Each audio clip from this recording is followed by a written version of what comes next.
brought to you by St. Clair Health, expert care from people who care. Hello, today we are here at the Outreach Teen and Family Services office. I'm Sarah. And I'm Madeline. We are here today with Mr. Todd Franco, the head team physician for the Pirates in the Chartiers Valley High School, and Mr. Todd Tomzcyk, the director of sports medicine for the Pirates. Welcome to you both. So, Mr. Franco, Mr. Tomzcyk, now we're going to do the Fast 5 icebreaker questions. Are you ready? Sure. Let us have it. Okay. First one, where did you grow up? Actually in Pittsburgh.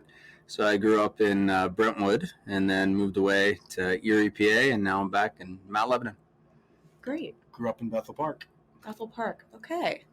All right. What got you involved in sports?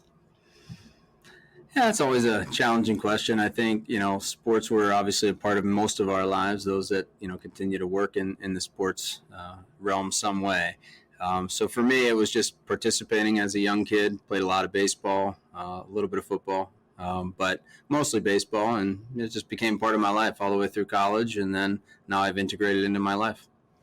So similar path to Dr. Franco. I just loved being outside, was exposed to being outdoors and playing sports as a child through my parents and through my brother, and just love being outside, love moving, love the whole idea of competition and movement. Mm-hmm. And that was really the journey.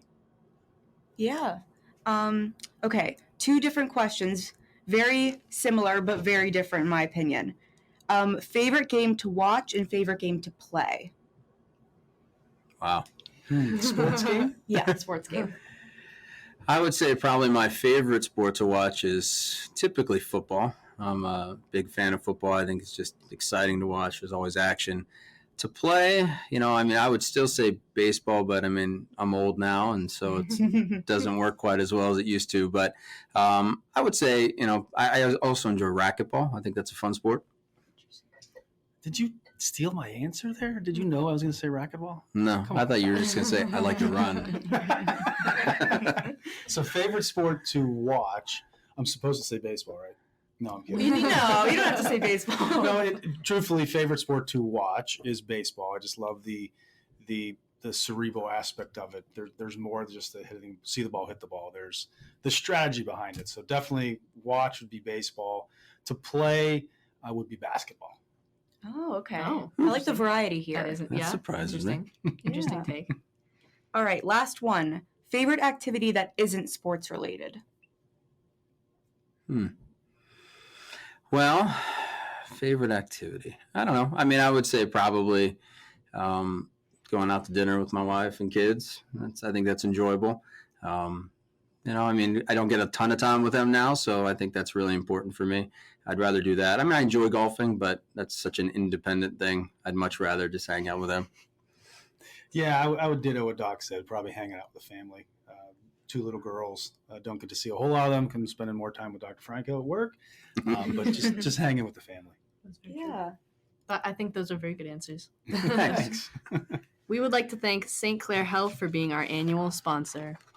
At St. Clair Health, we're always improving, building on our commitment to face the challenges of today, making an impact on the communities we serve so we can be stronger together. St. Clair Health, expert care from people who care. So now to get into the meat of the podcast. Coming from an athletic background myself, I'm well aware of the strong connections between athletic performance and mental health. I've been a swimmer for 10 years, and in all of the time that I've spent around such a competitive and mentally difficult sport, I've come witness to many of my peers bending under the pressure and falling off as a result of their own emotions. I'm sure that's true for not only swimmers as well. I'm sure that's true for all sports. I think competitiveness comes into play in all sports. Sports can be very competitive.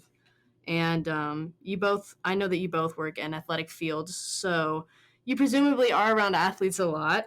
Do you think mental health plays a large role in athletics? Yeah, there's no question. Not only just from, what people typically think of sort of mental health as far as sports psychology and just being ready to participate and playing the game, but there's a large piece of this, as I'm sure we'll talk about today, that's not only just the part of the game, but there's just their personal life and the anxieties that we deal with, individually and the stresses of the family. And there's so many components to that. And particularly the people that are most vulnerable are those college athletes and then young professional athletes that are in the prime age for mental health difficulties and anxiety and depression and all the things that we talk about, that I think it's so important that, for me, it's nice to see that becoming the forefront of what we're dealing with athletes. There's a big push at large conferences and conversations of sports medicine training to focus on mental health piece. And that piece is so vital, not only performance, but also just for individual success. So to build upon what Doc said a little bit and take a little different twist, unfortunately, I think with youth sports and how this has just evolved and just exploded over time, and the pressures that subconsciously and subconsciously that parents put upon our kids to play year-round baseball, to play a year-round sport, is causing a lot of this anxiety in these young athletes that I need to do this and I need to do that, or I'm going to be viewed at this. And that, to me, has a huge impact on high school athletes, collegiate athletes, professional athletes. So really beginning in the youth, when sports should be fun, sports should be about moving, sports should be about camaraderie and teamwork. Unfortunately, at least in my experiences, it's the exact opposite. But we do have an opportunity to redirect and reroute some of the visions of some of these youth programs. Yeah, no, I definitely agree. I think from what I've seen in my community, especially like starting young too, like there's a lot of push to start young and to do it year round. And there is a lot of pressure on young athletes. And it is sad to see, because I agree with what you were saying. When you're younger, it shouldn't, I mean, of course it's good to, being competitive and wanting to do your best is great. But when you're young, you're a kid, and there's so much time for all of that pressure and intensity. So yeah, I definitely, I've played a couple sports growing up, most notably cross country, track, and swimming. And my mental health was, I have a lot of experience with my mental health affecting my sports performance, because especially in high school, when I was swimming for my high school team, my mental health was at an all-time low. And I would get horrible stomach aches, like before practice, 8th period history, I'd be sitting there and my stomach would just, like, I would feel awful just with the anxiety of going to swim. And that constant anxiety was such a barrier to, not only my performance in the sport, but also in my life, and I like what Sarah was saying earlier about the competitive aspect, because your mental health can really help affect your view on that as well. If you're not in a good place with your mental health, you view competitiveness and sports and really everything in such a different way that can really impact your whole life, I think. Yeah, I also liked what you guys said about the parents thing, because I remember when I was really little, I used to swim for a YMCA, and that was only in the winters. And I was actually peer pressured into swimming year round. And I wouldn't change that, because I do like swimming year round now. But, at the time, I think it was really detrimental to me, because when I was about 12, I actually almost quit, like completely, the sport. I just gave up. It wasn't fun anymore, because I was looking past the kind of social aspect of the sport, which now I see as so valuable, that kind of team aspect, just being around other kids doing the same sport. It's valuable to have at a young age. And I completely looked past that and just looked at this is the yards, you're going to work, and then you're going to go home, you're going to eat, and you're going to sleep, and you're going to do it again tomorrow morning. And I almost quit. Thank goodness I didn't, because, I'm very lucky to be where I am now. But yeah, I think it's definitely, peer pressure is definitely an issue. I think peer pressure is an issue. I think, parental pressure. I think coaching pressure. I mean, you can define pressure in many different ways, but, burnout is at an all-time high, not only with young athletes, but it's also, you see that in collegiate athletes, and people, lose their interest in sport, maybe not lose their interest, but lose their desire to continue to participate at that level. And because they're just again, burnt out, right? They're fatigued, they're tired, they need a break, but there is no break at certain levels. And I think, it starts, like Todd is talking about at such a young age, because there is such a push, not only for mental health, but physical health. Well, we see so many injuries that we never saw in young athletes happening earlier, and the same thing for mental health issues. And I think, it's not uncommon, as you said, to have physical manifestations of that mental health difficulty, with anxiety and depression manifesting in some type of physical ailment, whether it's nausea like you had, or whether it's something else, whether it's, pain or whatever that may be. And I think oftentimes we don't think about that, even as physicians, we don't think about that. But it's such an important piece to kind of drill down into, because that plays a huge role, not only in their success on the field or off the field, but just as human beings. Yeah, first of all, thank you for both sharing your journeys and stories. I just felt for you guys when you were sharing, because that was hard. But as you've all probably experienced, awareness is key. Being aware that you get upset, or your stomach gets upset when you're about to compete, that's your body saying, all right, I'm getting ready to compete. How do I manage that? And I don't know. Hopefully you had coaches and great support. So you probably did, to navigate you through that. But some athletes don't, and some kids don't. So to bring the awareness to that, and to talk about it, to destigmatize that it's okay to feel not okay right before a competition, and then seek out strategies how to navigate through that. And so kudos to both of you for identifying and being aware, and obviously sharing. So that's awesome. I hope, and I'm sure you are in this program, you continue to share that knowledge as well. Thank you. Yeah, I think, just speaking for myself, that's definitely my goal, is to share as much of my experience as I can to help other people. Because I just think it just wasn't talked about enough. I didn't hear from another person on my swim team, like, who had those same, and I know not everyone struggles with it in the same way, but I didn't hear about their struggle at all. And I was like, oh my gosh, am I the only one feeling this? And like, just the constant anxiety. So it was, yeah, that's definitely my goal. I think one of our goals here for this committee is to destigmatize all of this conversation surrounding mental health. I think it's really important. Yeah, absolutely. Just to bring awareness to stuff that really needs to have awareness brought to it, like, athletic mental health.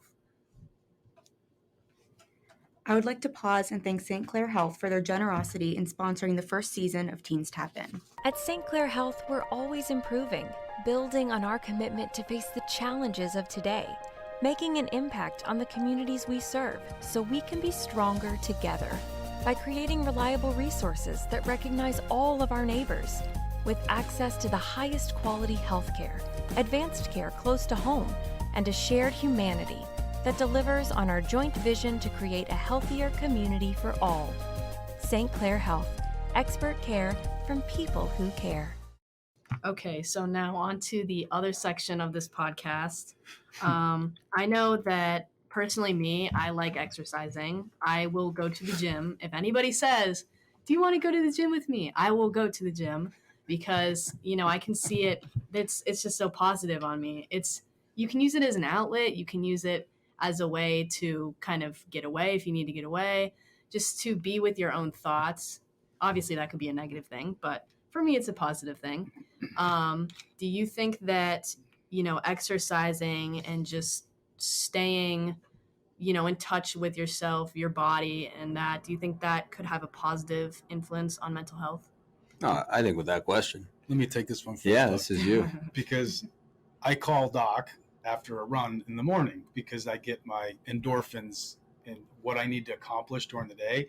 And although I may be frustrated at what I need to do at times, the exercise, the movement, I will immediately call Dr. Franco of how am I going to challenge my day. Hey, Doc, here's what I'm thinking. Doc, here's what I'm going to do. Now he'll say he loves it, he'll support it, but my point being is, yes, in a positive manner, exercising, it really gets the chemicals in my brain to prepare me for the day to accomplish the tasks at hand. Yeah, I think there's so many studies out there that support the benefits of exercise, not only from physical perspective, from just a mental health perspective. And I think there's no question in my mind that appropriate use of physical activity, physical fitness, is extremely beneficial for anxiety, depression, overall well-being. I think the data is plenty supportive of that. There is a line, of course, as you referenced, right, where it becomes almost its own set of psychological circumstances, right, that contribute to more anxiety. And I think that's the fine line that some athletes have to watch, right? And because it's our job as people in the medical field and people taking care of these athletes to identify those things. It's hard for an individual just out in public who doesn't have, some of the mental health training or things that even you guys have, that to identify those types of things, right? But there is just as much pathology on the far end of exercise as there is previous. But I think there's no question that exercise is critical at maintaining good health, mental health, both stress and anxiety and depression. Yeah, I mean, I hate to admit this, especially to you guys, but I'm not the biggest fan of exercise at all. To be quite honest, I'm not either. Thank you. I feel a lot better. We're working on that. I need to work on it. It's something I'm working on, but it hasn't been easy, that's for sure. But I have to agree with the research, with the facts, because it's just having that as a consistent part of your schedule.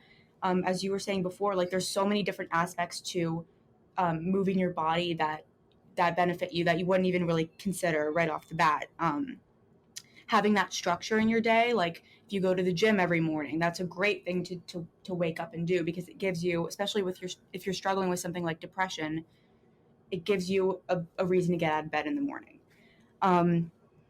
And moving your body with the release of endorphins, it's just, I'm a very scientific minded person, so when I look at evidence, that speaks to me.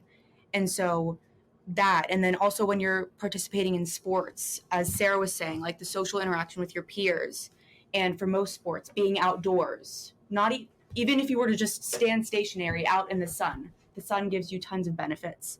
And I think also having that common goal with your peers to work toward. There's just so many great things about being on a team and moving your body. Personally, I was in marching band, and I know not many people consider that a sport. I could sit here and talk about how I think it is all day, but I won't. It is. It's hard. It is really hard. And I think, standing in that sun all day, it's sometimes you're just oh my gosh. But I think the big thing that kept us all going was we have a job to do. And all of us are out on this field, and we're all here playing, and we're all here participating, and we're all working towards this goal. And I think it's such a beautiful thing too. That common goal, I think, is what keeps a lot of people going. It's that drive. Yeah. If I didn't have that drive back when I was 12 and I almost quit, but now I have it, and that's why I stuck with it. It almost creates a sense of self-discipline, which is really, really, really valuable to have, especially at my age, because those are the habits that are going to stay with me for the rest of my life. And it's good to build that now more than ever. And hey, you could do that at 50, you could do that at 30 years old. It's never too late to find that self-discipline, get out there and go for a walk even, Yeah, and I wanted to ask you both, with everything we've been talking about, how do you see this relate to the people you work with, the professionals? Yeah, I mean, look, when we can speak to, we've had issues even this year where we've had to manage mental health crises without getting into too much detail. But, it's interesting because people look at, so we're lucky enough to be a part of, athletes that are playing at the highest level, right? Professional baseball, professional, whichever sport you participate in. But for us, it's baseball. And, we all view these individuals as, they're elite, and they're untouchable, and they're so, strong, and they're all these wonderful things, right? But at the end of the day, they're human beings.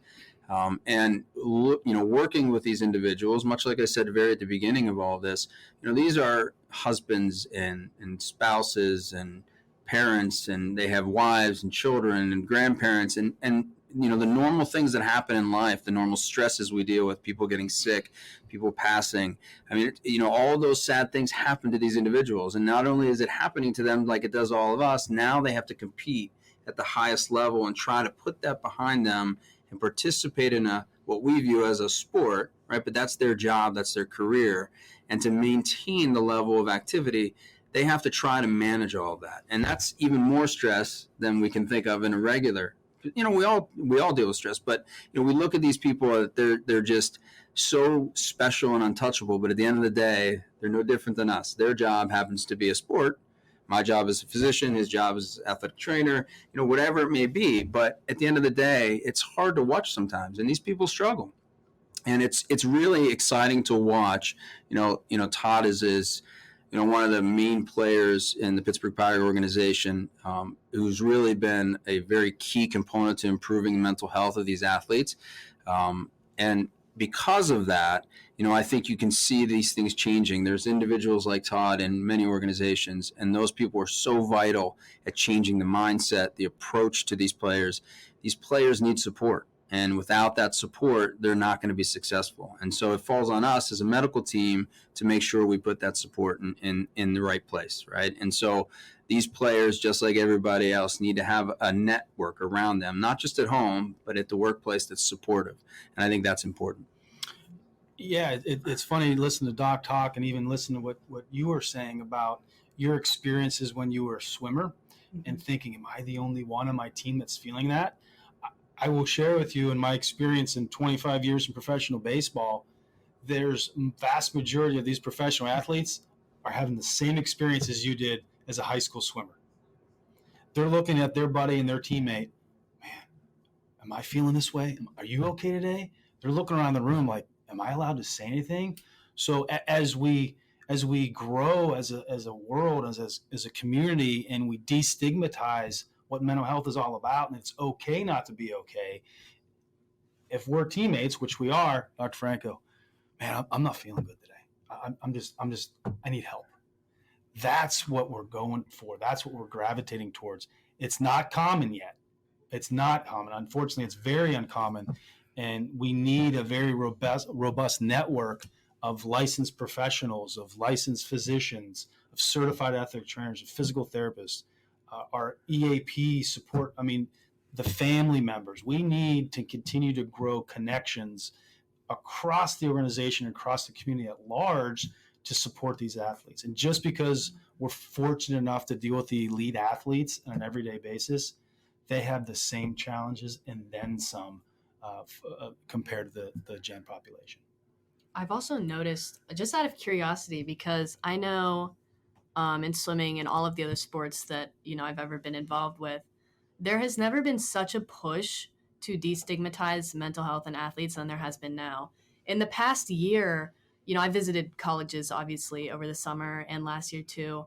It was almost like just boom, and we were incorporating, my club, my high school swim team, were incorporating programs that helped to destigmatize mental health. And I almost was like, wow, we're getting noticed. Like it was a foreign concept to me. Like athletes go through this too. I thought it was just me or just my friend or something. And do you think that we're starting to destigmatize this a little more now than we ever have been? Are we like working towards that? Yeah, I mean, I think there's definitely, we have a long way to go. Don't get me wrong. Yeah. I think we are starting to. I think it's becoming more an accepted conversation. Again, I don't think all the supports are there. I think we need so much more help from a support perspective, right? We need more psychiatrists and psychologists and mental health professionals all across the board because access is a huge issue, right? I mean, in an organization like the Pittsburgh Pirates and many other professional organizations, there's just unbelievable amounts of money that can be thrown at this and to build a network that doesn't exist at a small college or a small professional team or at a high school level. And so organizations like Outreach and places where there's a lot of conversations about mental health become so important. But yeah, I think it is beginning to be less of a sort of stigma kind of thing around mental health, but we have a long way to go and a lot of support and a lot of education. And hopefully we'll get there. I hope so. Yeah, we're scratching the surface. You can see in social media that professional athletes through all different sports are taking time off, and they're comfortable with sharing that. But unfortunately, those are the athletes that are financially stable and have long-term contracts. But what if it's that 26th individual on the roster that needs to support their family and they're only working for 6 weeks? In an ideal world, we treat mental health no different than we treat how we're examining and managing an elbow injury.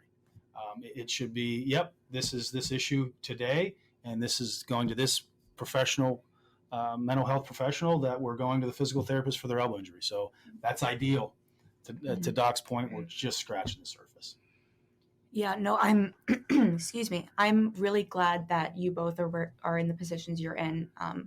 Hearing from you guys who are in this professional atmosphere, that you guys are so like, I don't know. I've just agreed with everything you've been saying, and it's just really comforting to hear.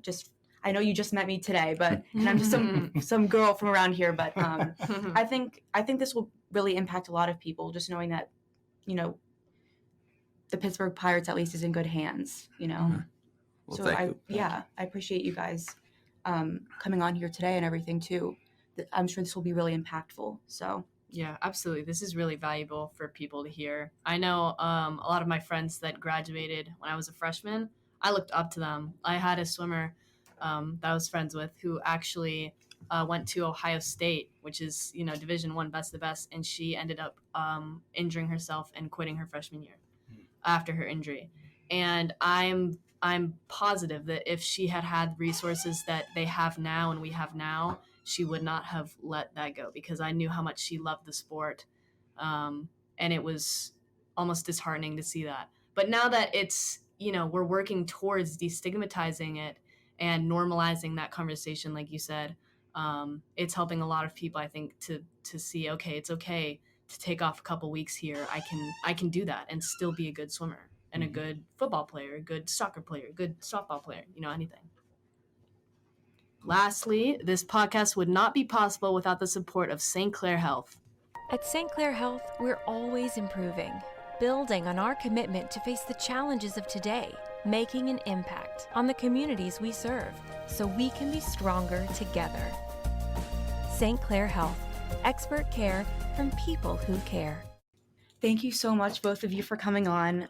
We really appreciate it. And thank you to all of our listeners for your support. None of it would be possible without Outreach Teen and Family Services. Next episode, we will be talking with a friend of one of the board members here at Outreach about his experience with mental health. Thank you both for coming on. Thanks for having us. Thanks for having us.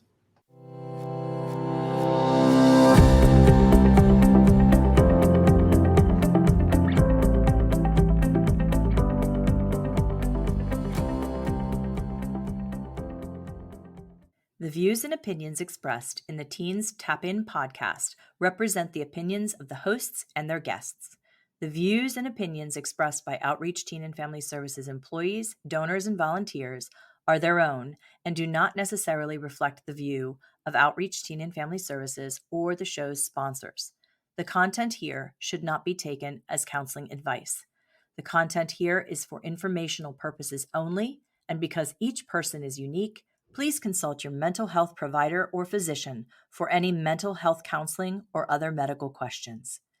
The podcast should not be used in any legal capacity whatsoever, including, but not limited to, establishing a standard of care in a legal sense, or as a basis for expert witness testimony.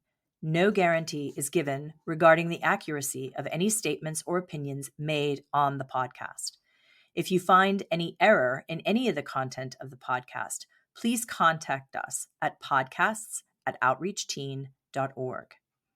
Outreach Teen and Family Services, its sponsors, donors, and partners expressly disclaim any and all liability or responsibility for any direct, indirect, incidental, special, consequential, or other damages whatsoever arising out of any individual's use of, reference to, reliance on, or inability to use this podcast or the information presented in this podcast. Please go to www.outreachteen.org to see the complete notice and disclaimer for the podcast episodes.